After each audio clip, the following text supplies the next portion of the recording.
Күн қымбатты білімгерлер, бүгін мектеп жасына дейінгі және бастауыш сынып психологиясы пәні бойынша екінші практикалық сабағымызды бастаймыз.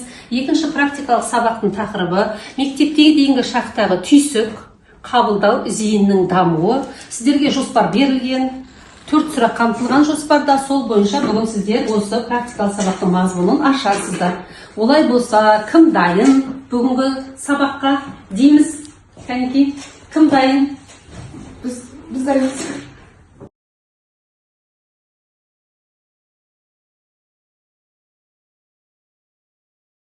Тақырып мектепке дейінгі шақтағы түйсік, қабылдау және оның зейіннің дамуы.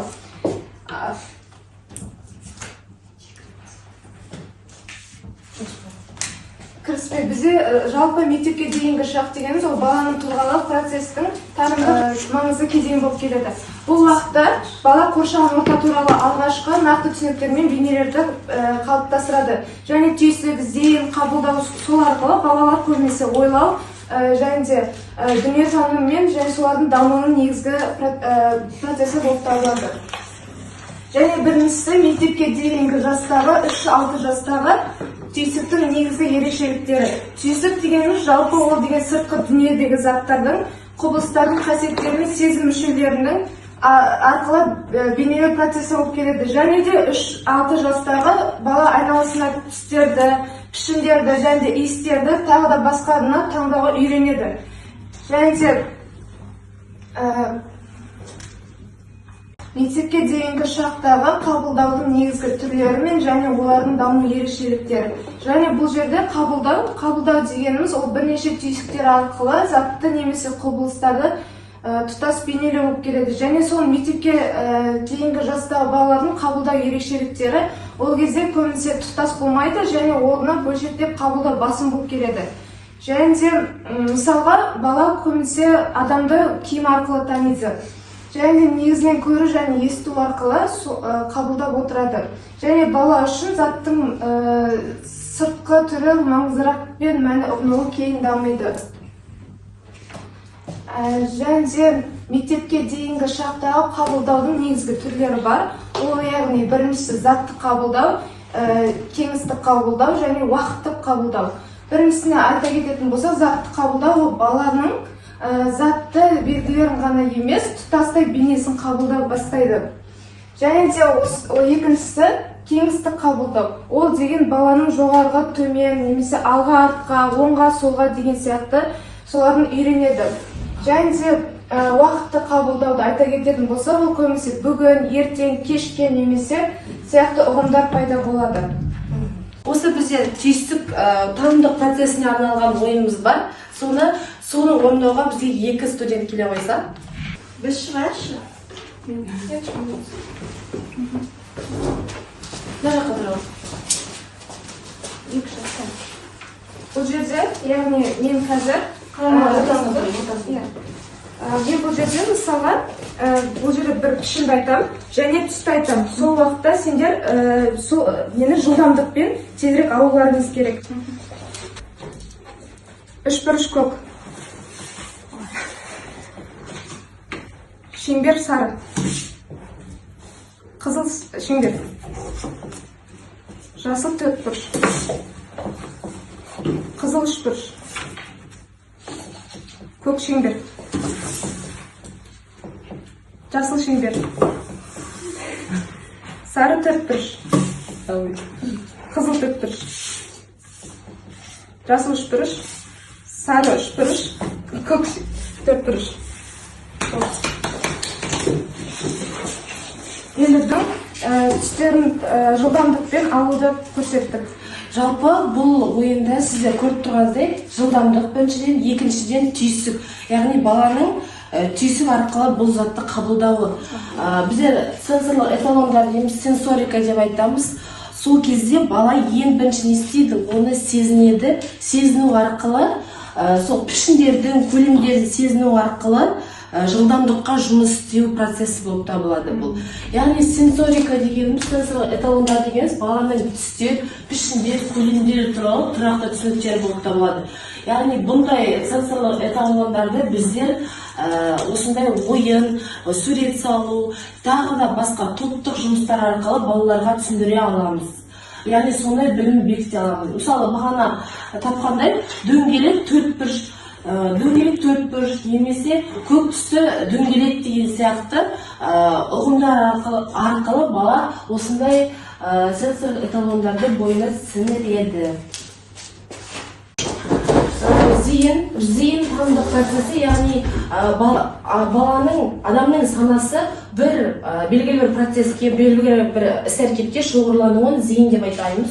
Яғни зейін бізде ырықты ырықсыз болып келеді. Ырықты дегеніміз ол сол нәрсеге мақсат қойылып, зейіннің шоғырлану, ал ырықсыз дегеніміз баланың өзінің қызығушылығынан туған зейіннің шоғырлануы болып табылады. Яғни сіздер білетіндей, мектепке дейінгі шақта балада ең бірінші ырықсыз зейін болады. Бала еш нәрсеге мақсат қоймайды, яғни өзінің қалағанын, қызық деген нәрсесін ғана өзінің санасына сіңіреді, бойына сіңіреді. Ал содан кейін бастауышқа өтер, мысалы 5-6 жас дейміз ғой, ол жас аралығында балада ырықты зейін қалыптасады. Яғни бала мақсат қоя бастайды, сол нәрсеге мақсат қою арқылы бала сол нәрсемен айналысады және соның нәтижесін шығара біледі.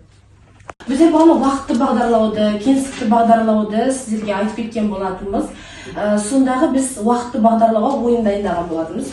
Бұл жерде де, бұл жерде бір студент қана шықса болады, яғни уақытты бағдарлау бізде күн тәртібі, яғни таңертеңгі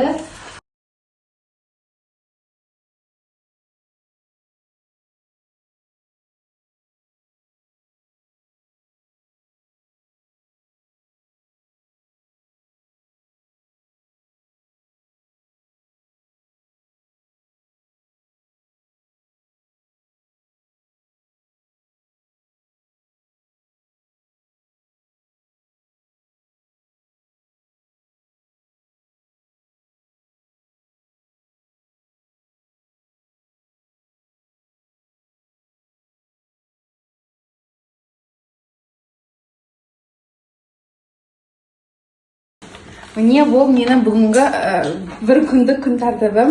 Яғни мен таңертең тұрып, жуынып, шайынып, жаттығуымды жасап, таңғы асымды ішіп, универге келіп, универден сабақ оқып, потом үйге қайтып, кеш батып, кешкі асымды ішіп, потом сабағымды оқып, кешкі ұйқыға жатамын.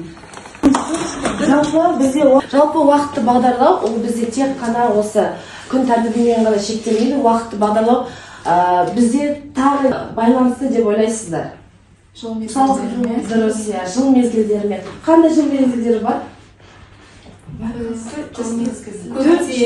Көктем, қыс, күз, жаз. Соған байланысты біздер сіздерге пазл алып келдік.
Жалпы уақытты бағдарлауда көктем, қыс, Жаз, күз, сияқты жыл мезгілдерін балаларға үйретуіміз керек.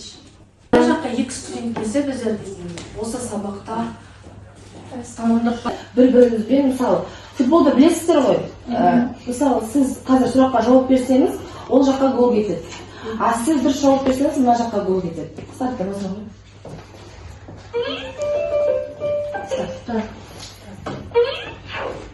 Қиял тек ұйқы кезінде ғана пайда болады.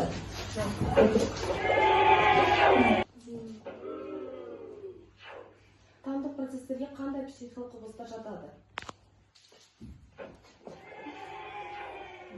Зейіннің негізгі қасиеттерінің бірі қиял тек нақты өмірде бар заттарды дәл көшіру процесі.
Қымбатты білімгерлер, біз бүгін Жанар мен Назгүлді тыңдадық.